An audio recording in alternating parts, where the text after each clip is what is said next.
How are you? It's a star, young star. I knew that 5 years ago, right, John? I sort of predicted it. And I'm really proud to say that we now have more black Republicans serving in the U.S. House than at any time since 1870. That's a long time, 1870. So thank you very much. And Scott, you're going to be fantastic. I'll tell you, you're going to do a great job. As you know, the Americans are going to be celebrating something very important coming up, our 250th anniversary, our nation's founding. And when we do, we're going to look forward to honoring the contributions of countless black Americans who fought to win and protect and expand American freedom from the very, very beginning. And some of my good friends are here today, and I appreciate you being. I'm not going to call out your names because Tiger will get very bored. He'll say, this is a little boring. This is a little boring if we do that. But I want to thank you all for being here. You are our friends, and we appreciate this. You, McGee, you are my friend. The last administration tried to reduce all of American history to a single year, 1619. But under our administration, we honor the indispensable role black Americans have always played in the immortal cause of another date, 1776. We like 1776. In the very first skirmish of the Revolutionary War at Lexington Green, an enslaved black man named Prince Esbrook, you know Prince Esbrook? Yeah. Answered history's call and fought as the Minutemen alongside the other patriots of the very small Massachusetts town. Couldn't protect itself, but they did a good job. Prince was wounded in the early morning battle, becoming not only the first African-American soldier to fight in the Revolution, but among the very first Americans to spill their blood, one of the first in the nation to spill blood in that very, very tough time. Soon, Esbrook joined the Continental Army and ultimately won his own freedom along with that of his fellow Americans. His legacy will endure, and we're very proud to honor him today. It's a very important day in our country, and we honor him. First person to spill blood happened to be Tim Esbrook. Today, I'm pleased to announce that we will be including the statue of Prince Esbrook in our new National Garden of American Heroes. We're going to be doing a Garden of American Heroes. And now that I think of it, I must tell you, sadly, most of them, I guess all of them are not with us any longer. I was going to put Tiger in the garden, but maybe you don't want to be there. I maybe should wait a little bit, huh? Like about 50, I think I'm going to wait about 50 years, all right? But Tiger's going to make it, okay? But I'm a little afraid to tell him yes, because he'd be the only one that's living. I don't know, Tiger. Tiger's rejecting that offer, right? Under the executive order I signed last month, this new beautiful outdoor statue park. It's going to be a statue park. It's going to be unbelievable. We're picking the final sites now. It's between various states that want it very badly. We'll honor hundreds of our greatest Americans to ever live, including countless black Americans, icons. The garden will predominantly feature incredible women like Harriet Tubman, Rosa Parks, Billie Holiday, Aretha Franklin, and Coretta Scott King.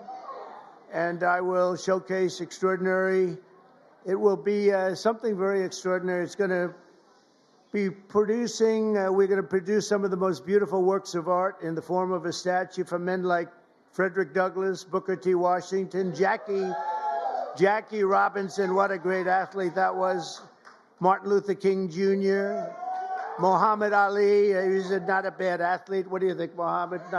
Not too bad. And the late Kobe Bryant. People love Kobe Bryant. And we're going to save Tiger Woods for another time. That's all that I can. I'm sorry.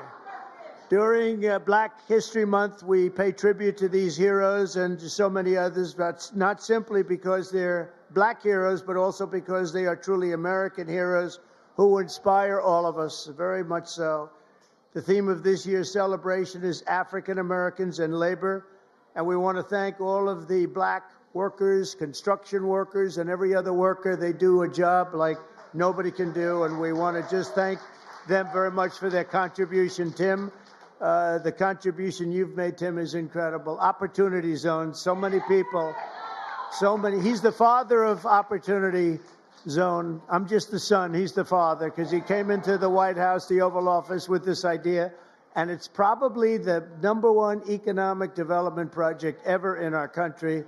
And I want to give Senator Tim Scott the credit for it. Good job, Tim. Of course, millions of blacks were first brought here in slavery, and they were kept in that evil condition for really generations. But because of the steadfast faith and courage of so many patriots of all colors, we abolished that horrific institution, expanded civil rights, and advanced America's destiny as one nation under God with liberty and justice for all. Just a few months ago, the people in this room and millions of other black Americans played their own part in the American story when you went to the voting booths and restored a nice, good, solid government. And there's a guy that really helped. There's a man that really helped. You really are great. Thank you very much. I appreciate it. I don't forget. I'm proud to say that we received, listen to this, more votes from black Americans than any Republican president ever. Not even close. Almost 40% of the vote. Now, I won't be happy the next time. Should I run again? You tell me. There's your controversy right there. There's your controversy.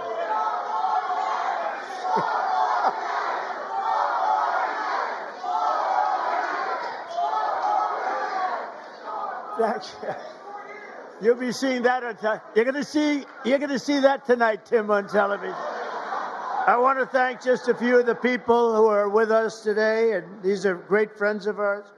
Alveda King. Alveda, where are you, Alveda? Hi, Alveda. Thank you. You've been with me from day one, and I appreciate it. I won't forget it. She's a fantastic woman. Alice Johnson. Where's Alice? Boy, are you incredible. I watched you on last night on television. You were so good. You know, Alice was in prison for doing something that today probably wouldn't even be prosecuted. She spent 22 years in prison, 22 years. She had another 22 years left. Can you believe it? And I pardoned her, and it was one of the best pardons. One of the best pardons. You know what she was on? She happened to be on the wrong telephone line. Is that true? She was on a telephone call. And I'm not saying it was perfect, but it wasn't worth 40 or 50 years, Alice. And you've been an inspiration to people. And we're going to be listening to your recommendation on pardons. You're going to go over, and she's going to be my pardon czar, okay? And you're going to find people just like you that this should not have happened.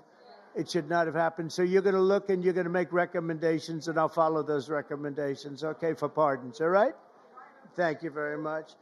A man who's just incredible. This guy, I watched him when he was a Democrat, and then one day he had to change because he couldn't take it any longer. And did anyone ever hear of a man named Leo 2.0 Terrell? Where are you? Get up here. I love this guy. You know what he's doing now? He's with the Department of Justice. He's in charge of civil rights and lots of other great things. He's going to be working with Pam. It's okay. Could he come up, please? Come on, Leo. Get up here.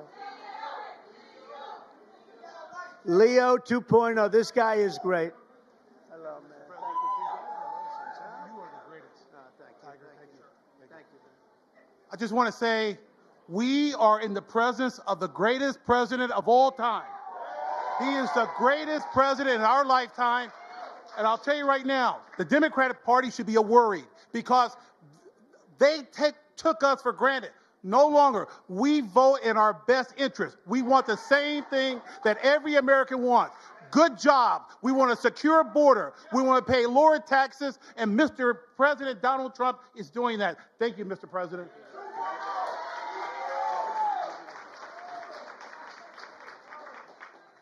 He's a great guy. No, I watched him. He was a radical Democrat. He became a radical Republican, right?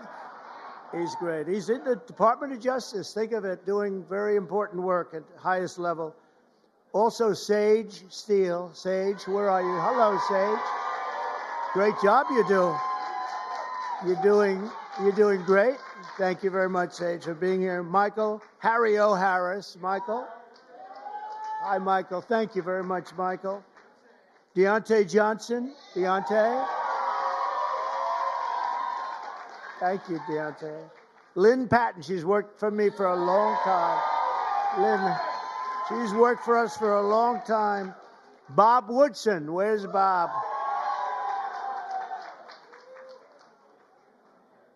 And we're also joined by 7-time Mr. Olympia. I want to see this guy. Phil Heath. Where's Phil?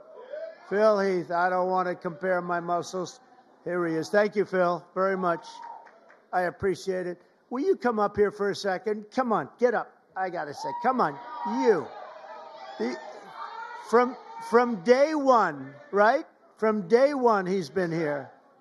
Get up. You got to say just a word. Don't fall. If you fall, it's all over. Tiger, you're not allowed to fall. You know, you can make a great speech, but if you fall going up, that's no good. Come on. Wow. Are you kidding me? Mr. President, it has been an honor of a lifetime to support you, to try to wake up as many people to the lies of the Democrat Party and the nonstop manipulation of the mainstream media. That's why I now have my show on Newsmax, so I can champion you, and I'm thankful that we've been able to champion him and get him across the finish lines for another amazing 4 years. And let me say, I know God has chose you. He anointed you for this position. He kept you alive so you could be here today. And we prayed for that. We prayed for you. We continue to pray for you. And we're thankful for your service and your sacrifice. Mr. President Donald J. Trump, honor. God bless you.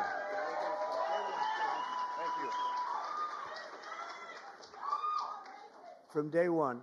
I like those guys from day one.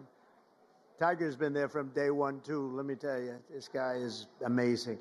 In 4 weeks, our new administration has achieved more than most administrations achieve in 4 years. We brought our country back. It's 4 weeks. Today is our 4th week. It's the end of the week. We are now starting our 5th, and I think we've done more in 4 weeks. Well, certainly than the last administration did in 4 years. They actually went negative. They actually went in the wrong direction. Together, we're going to be fighting long and hard for Black Americans and all Americans. We're going to be fighting for all Americans. We've secured our border, and we're stopping the invasion of our country. You know, our border right now is more secure than it's ever been.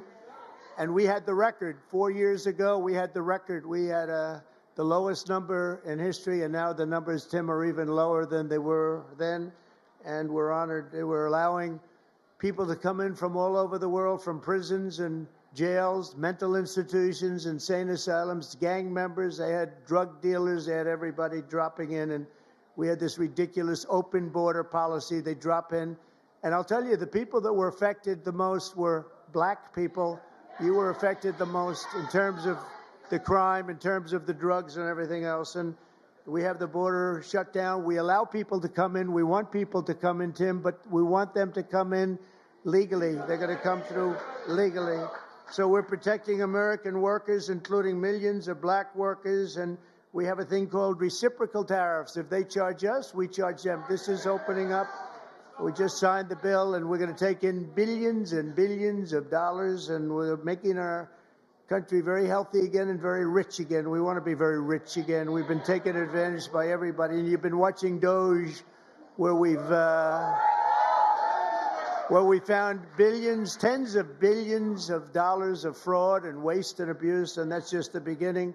And Elon Musk has done an amazing job, I have to tell you. Him and his super geniuses, you know, these are seriously high IQ people, and nobody's going to talk them out of anything. They go in and they're finding billions. I mean, literally tens of billions of dollars that we just started, and I think that's going to have a big, big impact, Brooke, right? So we want to just really say, and I have to say to you, I look at this turnout, I look at the love in the room. This is just love in the room. And I remember the first time I did this, my first administration, one of my first meetings, there wasn't this large a crowd, Tiger. We had about 5 people in the front. We had maybe five Black people right in the front, right about there. I said, is anybody else coming? Is this it? Are we open? I don't even think Tim Scott, I know Turner wasn't there. I don't think Tim Scott was there either. I'm not sure. But that's all changed. And we got the highest vote. And one of the big reasons I'm president today is because of the black vote. And I always appreciate it. So this is a very special time. It's Black History Month. We love you all. We're going to work with you. We're going to make America greater than ever before. We're going to do it together. And I want to thank you all for being here. It's an incredible honor. And to my great golfing friends, I want to thank them in particular because they really are. They make a lot of money. They don't have to be up here with me.